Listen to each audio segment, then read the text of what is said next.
Buenas noches. No me conocen, pero soy el doctor Jorge Salazar. Estamos ya iniciando la parte de los videos.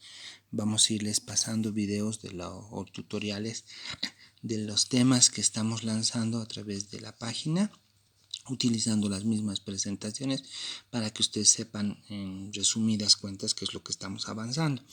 Vamos a hacer ahora el tema de morfología o morfofisiología del aparato cardiovascular, pues es importante para la patología cardíaca recordar la estructura del corazón y recordar obviamente la estructura de este aparato cardiovascular.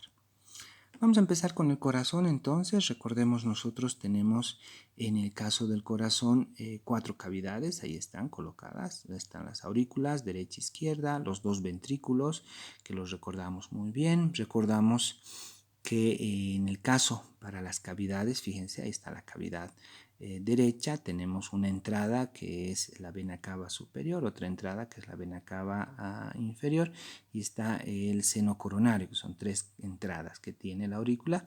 La sangre llena la aurícula y luego pasa al ventrículo, el ventrículo se llena de la sangre y sale la sangre a través de la arteria pulmonar, y la arteria pulmonar la lleva hacia los 2 pulmones, ¿no es cierto? En el otro caso, en el lado izquierdo, recordemos que la aurícula del lado izquierdo tiene 4 entradas, 2 venas pulmonares del lado izquierdo, 2 venas pulmonares del lado derecho, ahí están las 2 derechas, y estas nos sirven ¿para qué? Para que la sangre ingrese hacia la aurícula. Se llena la aurícula izquierda, pasa la sangre al ventrículo izquierdo y sale por la aorta para la circulación general, ¿no es cierto? Aquí nosotros vemos el corazón con sus 4 cavidades que las hemos recordado. Recordamos que en el centro, entre las aurículas, está el tabique interauricular. Recordamos este otro que es el tabique interventricular con sus 2 porciones. Recuerden, la membranosa y la muscular ahí en medio. Recordamos además la estructura en cuanto a la pared. Fíjense, aquí de un color rojo está el endocardio, bastante delgado, el miocardio, que está en este espacio, fíjense, el músculo, y el pericardio, que recordamos tiene un pericardio de recubrimiento y otro fibroso de adherencia, ¿no es cierto? Que ya lo hemos revisado en anatomía. Es importante recordar aquello para que nosotros podamos ver el corazón ya patológico. Una cosa que hay que resaltar en el corazón sano, si prefieren, nos fijamos el grosor siempre, ¿no? El grosor de la pared del ventrículo derecho, fíjense, menos siempre de 1 centímetro, entre 6 a 8 centímetros generalmente, milímetros más bien. En el caso del lado izquierdo, el ventrículo izquierdo, fíjense, generalmente de 1 centímetro, ¿no? Es más grueso que el lado derecho porque va en mayor resistencia, empuja la sangre y se ofrece mayor resistencia vascular. En cambio, el lado derecho no hacia los pulmones, ¿no? No tanto como el lado izquierdo. Las aurículas tienen un grosor mucho más delgado, generalmente entre 2 o 3 milímetros, ahí están, más delgadas obviamente. El grosor siempre ventricular siempre es mayor, es importante recordarlo. Otro aspecto que es importante es el aparato valvular, porque vamos a ver patología valvular. Recordamos ahí en las válvulas, por ejemplo, las válvulas que son las válvulas cardíacas del corazón. Las válvulas que son las válvulas del corazón o válvula cardíaca es a lo que nosotros nos referimos cuando hablamos de la mitral, que es esta de acá, y la tricúspide, que es esta de acá. La tricúspide en el orificio auriculoventricular del lado derecho, la mitral en el orificio auriculoventricular del lado izquierdo, ¿no? Con sus 2 valvas. Recordamos, para la tricúspide tiene una valva anterior, una posterior y una septal, porque está mirando al tabique interventricular. En el caso de la mitral, recordemos, o bicúspide, tiene 2, una valva anterior y una valva posterior, ¿no? Estas son llamadas las válvulas cardíacas. Ahora, estas válvulas son las que tienen el aparato subvalvular. Fíjense, ahí está. ¿Qué significa el aparato subvalvular? Es un aparato que abre y cierra la válvula cardíaca. En este caso, recordamos nosotros estos que son los músculos papilares, de primer orden, ahí están, que terminan en las cuerdas tendinosas, recordaremos, ahí están los músculos. Recordemos que existen músculos para cada válvula y comparten luego sus cuerdas tendinosas. Estos están apoyados sobre la pared del ventrículo y jalan la valva, cada una de estas, esta y esta, que se llaman valvas, las jalan y obviamente se abre, ¿no es cierto?, cuando sucede el llenado ventricular. Entonces ahí las tenemos, los músculos papilares de primer orden, así se llaman. Aquí están las cuerdas tendinosas, ahí están, y se apoyan sobre la valva. Recordemos que las cuerdas tendinosas también se clasifican primer orden, segundo y tercer orden, de acuerdo estén en la punta de la valva, al medio o en la parte de adherencia de la valva. Recuerden que la valva, cada una de estas tiene una cara luminal, que es esta que estamos viendo por encima, que quiere decir luminal, que está en relación a la luz, ¿no? Es por donde va a pasar la sangre. Y esta carita que vemos aquí ya abajo, esta era la cara luminal, y esta carita que mira la pared del ventrículo, que es la cara parietal. Cada valva tiene cara parietal y tiene cara luminal. Es importante por una razón. Normalmente, por ejemplo, las vegetaciones que vamos a ver en la endocarditis infecciosa se dan precisamente en las valvas. Hay que recordar en cuál de las caras, ¿no es cierto? Ahora, por otro lado, recordamos que no son las únicas válvulas, ¿no? Las válvulas, por ejemplo, en el caso del corazón, también hay las válvulas arteriales del corazón que están aquí. Fíjense, tenemos la arteria aorta y tenemos la arteria pulmonar. La arteria aorta tiene su válvula y la arteria pulmonar también. Recordamos de la válvula aórtica, tiene dos anteriores y una posterior. Además, las válvulas estas son siempre tres. Es importante recordarlo porque en patología cardíaca hay deficiencia de alguna de ellas o ya no son trivalvulares, sino tienen solamente dos valvas. Son bicuspídeas o monocuspídeas incluso en algún caso, ¿no? Es importante recordar que son tres, dos anteriores y una posterior para el caso de la aorta. En el caso de la pulmonar, dos posteriores y una anterior, ¿no? Es importante. Algo que hay que recordar de la aorta es que, fíjense, ahí están naciendo las arterias coronarias, coronaria derecha, coronaria izquierda, y recordamos que a ese nivel están los famosos senos de Valsalva, que es donde se van a abrir las arterias coronarias. Obviamente existen dos senos de Valsalva, no tenemos más. Obviamente la pulmonar no tiene seno de Valsalva, ¿no es cierto? Ahí estamos viendo entonces valvas o válvulas más bien cardíacas, tricúspide y mitral, las válvulas arteriales del corazón, que son la aórtica y la pulmonar, y estarán las válvulas venosas. Si recordamos en este caso la aurícula derecha, la cava inferior tiene una válvula, que es la de Eustaquio. El seno coronario tiene otra válvula, que es la de Tevesio. En el origen del seno coronario está la válvula de Bussens. Son tres válvulas venosas del corazón. Y la cava superior, recordemos, no tiene válvula, ¿no? Las otras menos, las pulmonares tampoco tienen.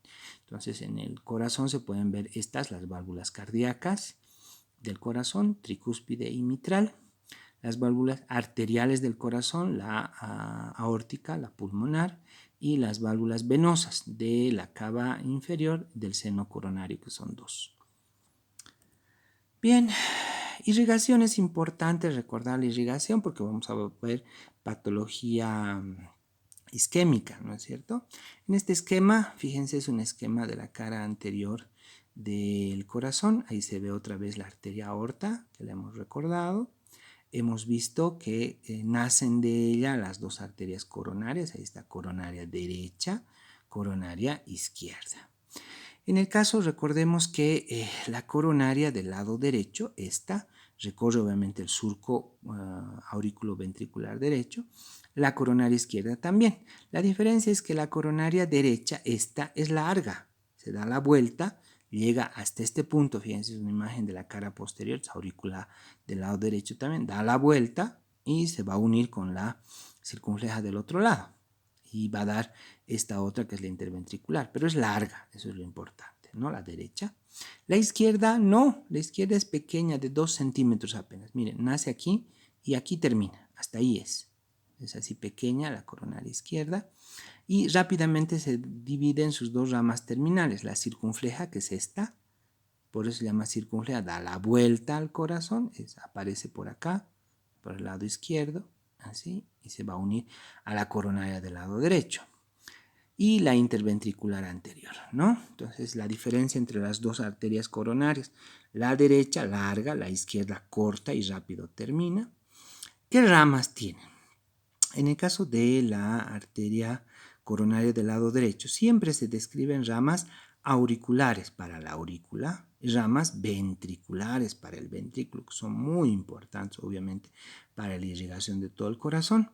Resaltan en el lado derecho la arteria del nodo sinusal, por ejemplo, aquí dentro de una de las ventriculares. Resalta aquí en el infundíbulo de la arteria pulmonar, la arteria del cono arterial, que se le llama, ahí está, rama del cono, dice, ¿no? Arteria del cono del infundíbulo de la arteria pulmonar. Y están las ventriculares y las auriculares. Luego, más adelante viene la marginal derecha, ahí está, la del margen, la del borde quiere decir, ¿no? Es importante en la irrigación. Muy gruesa, generalmente marca una muy buena irrigación del ventrículo del lado derecho, es importante para su irrigación. Y la arteria, como habíamos dicho, se puede observar luego ya aquí, en esta parte, ¿no? En esta parte le da la vuelta al surco aurículo ventricular, ahí está. Estamos viéndola hasta por aquí. Y aquí termina y se anastomosa con la circunfleja del otro lado. Termina acá y hacen junto a la circunfleja una corona, precisamente ahí viene coronaria, ¿no es cierto? Un anillo de irrigación entre la aurícula y el ventrículo, entre las aurículas y los ventrículos.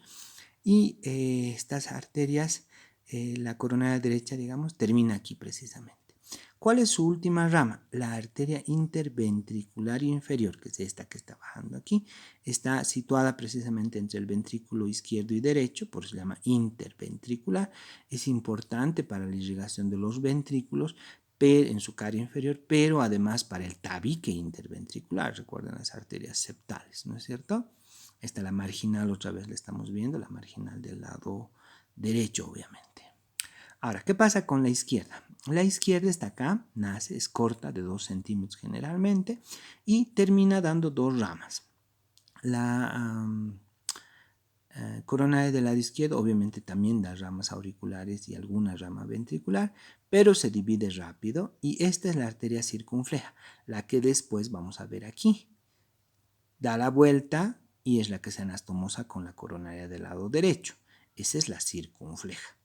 En el otro caso, la otra rama, las dos ramas terminales de la coronaria izquierda, la otra rama es la interventricular anterior, que al igual que la posterior está caminando entre los dos ventrículos, entre el derecho y el izquierdo.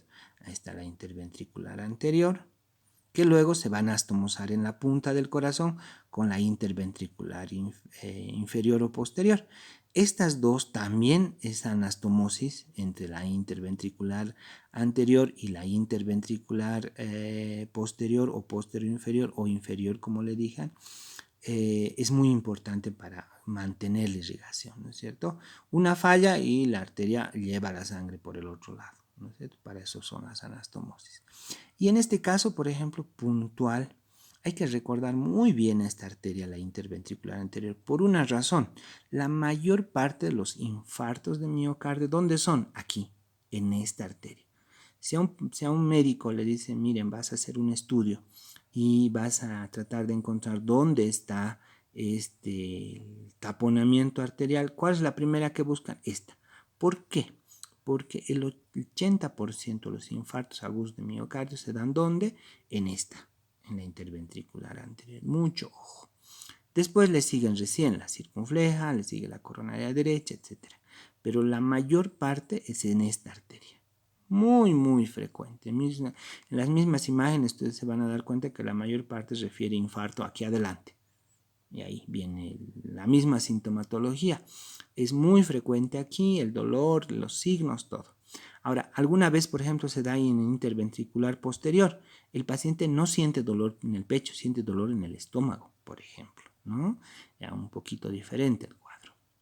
Bueno, sigamos con la circunfleja. Le hemos dejado aquí la circunfleja.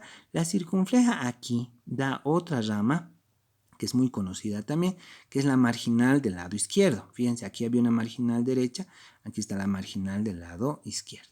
Sigue la arteria, la circunfleja, le da la vuelta. Esta tiene muchas más ramas auriculares y ventriculares, obviamente, ahí están, las están viendo, y termina donde hemos dicho, anastomosándose con la coronaria del lado derecho. Ahí está, les en un círculo. O sea, hay dos círculos bien importantes. Uno es aurículo ventricular, está precisamente en este surco que es el aurículo ventricular, y el interventricular, que es este, que se une las interventriculares anterior y posterior, que es importante. Ahora, las venas están recogidas por venas satélites de las arterias, pero en el caso óptimo, la mayor parte de estas satélites terminan en este punto donde nace esto que están viendo aquí grueso, que es el seno coronario. Las venas recogen su sangre y drenan a este seno coronario. ¿Qué hace el seno coronario? Se origina aquí detrás, en el surco auriculoventricular del lado izquierdo, en la cara posterior o inferior, y se origina precisamente por esta pequeña vena que ven, que es la oblicua de Marshall. Ahí tiene una válvula, que es la válvula de Bussens, que les hemos señalado hace rato.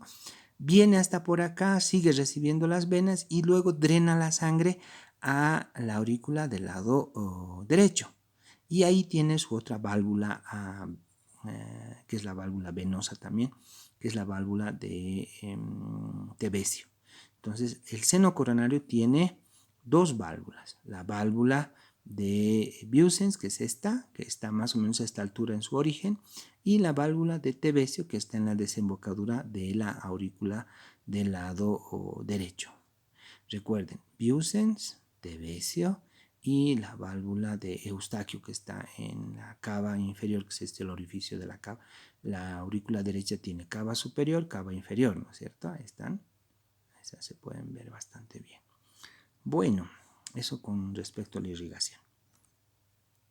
Ahora, es importante esto que llamamos sistema de conducción cardíaco. ¿A qué llamamos sistema de conducción cardíaco? El sistema de conducción está rigiendo, va a coordinar la contracción cardíaca. Entonces, ¿qué es? Es un sistema de células que tienen un grado de contractibilidad automático y se rigen de acuerdo a su velocidad. Aquí en el sistema nosotros, si nos preguntan qué componentes tiene el sistema de conducción, tiene el nodo sinusal, aquí está, lo estamos viendo, el nodo auriculoventricular que estamos viendo aquí, esto que están viendo aquí con dos líneas amarillas, es el haz de His, su rama derecha y su rama izquierda. Eso es básicamente lo que nosotros conocemos como sistema de conducción. Nodo sinusal, nodo auriculoventricular, el haz de His con su rama derecha e izquierda, pero además, debajo del endocardio, nosotros tenemos una red de células de Purkinje en todo el corazón, que es la que ejecuta la función final. Entonces es muy importante que tenga 4. Nodo sinusal, aurículo ventricular, haz de His con su rama derecha e izquierda y la red de células de Purkinje. ¿Qué hace? Primero se contrae el nodo sinusal. Se contrae el nodo sinusal, envía sus impulsos, normalmente a través de 3 haces se dice. Eso, bueno, se generaliza. Empieza la contracción y fíjense dónde comienza. Comienza obviamente la contracción de la aurícula del lado derecho, en la diástole, ¿no? Y luego viene la aurícula del lado izquierdo. Fíjense, primero una, luego la otra. El impulso llega al nodo sinusal y luego pasa la contracción a los ventrículos. Primero se contraen las aurículas. Vacían la sangre de la aurícula al ventrículo, ¿no ve? ¿Sí? A eso nosotros le llamamos diástole, ¿no? Diástole, porque se llenan los ventrículos. Y una vez que la información ha llegado al nodo auriculoventricular, este lo pasa a las de His y primero el derecho y luego el izquierdo, porque no son al mismo tiempo, se contraen los ventrículos cuestión de milisegundos, primero el derecho y luego el izquierdo, se contraen y sacan la sangre del ventrículo hacia las arterias, en este caso la arteria pulmonar y la arteria aorta. A eso nosotros le llamamos sístole, ¿no es cierto? Diástole es cuando pasa la sangre de las aurículas a los ventrículos. Se da vaciamiento auricular, pero se llena el ventrículo o llenado ventricular. En el caso de la sístole, en la sístole se da el vaciamiento ventricular hacia las arterias, la sangre sale del corazón y a la vez se da el llenado auricular, se atrae sangre de las venas que hemos estudiado hacia las aurículas, ¿no es cierto? Ahí viene la famosa sístole y diástole. Y eso lo se ejecutan ¿cómo? De acuerdo a este sistema. El sistema del nodo sinusal es el primero, por eso se llama marcapaso cardíaco, el marcapaso normal del corazón. Y cuando nosotros hablamos del el impulso primero nace en la aurícula, llega al aurículo ventricular y se reparte, y luego se da. De ahí vienen los ruidos del corazón que ustedes han estudiado. Primer ruido cardíaco de diástole, segundo ruido de sístole, ¿no? Ahí vienen en electrocardiograma lo que ustedes han estudiado como la onda P primero y luego el complejo QRS. Primero aquí la onda P y luego el complejo QRS que está dado por contracción ventricular, ¿no es cierto? Entonces es importante recordar este sistema de conducción. ¿Por qué? Porque cuando hablemos de trastornos en las disritmias o alteraciones del ritmo sinusal, aquí nosotros veremos que ya no es el nodo sinusal el que gobierna, sino los otros, ¿no es cierto? Eso en fisiopato, por ejemplo, es muy importante en las disritmias, en las alteraciones del ritmo cardíaco. Bueno, ya en el sistema circulatorio recordamos los dos sistemas que hemos visto, algo que llamamos siempre circulación mayor y circulación menor.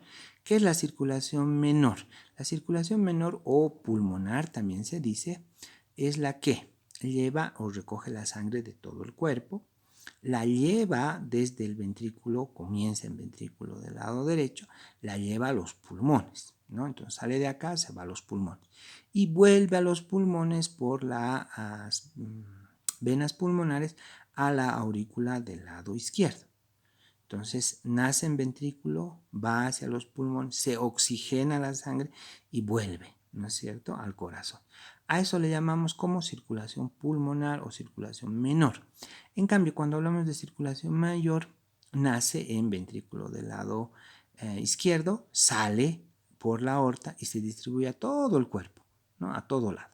Y vuelve toda esa sangre a través del sistema venoso hacia la aurícula del lado derecho.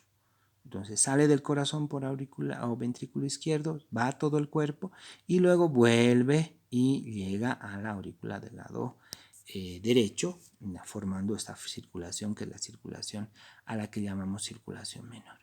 Y existirá una tercera circulación. ¿Cuál creen que sea la circulación? La circulación de las coronarias. La circulación de las coronarias es muy particular. ¿Qué vemos nosotros en las coronarias? En las coronarias nosotros vemos el flujo que va primero hacia el corazón y luego vuelve al mismo corazón, ¿no es cierto? Una característica de la circulación cardíaca es que cuando nosotros hacemos la sístole, vaciamos la sangre, llega sangre al cuerpo, nuestro corazón recibe menos sangre. Y en la diástole recibe más sangre. En la diástole es cuando más se oxigena. Es importante porque es una circulación que sucede al revés del resto del corazón, ¿sí? Bueno, eso es entonces la circulación. Yo les voy a estar mandando algunos videos también. Espero que los vean, espero que los estudien. Ya les voy a mandar el link para hacer el Meet. Me dijo el doctor Morales que es obligatorio hacer el Meet, entonces va a ser la base para la asistencia por si acaso, ¿ya? Que les vaya bien, un gusto otra vez conocerlos, ya los estaré conociendo en persona. Hasta luego.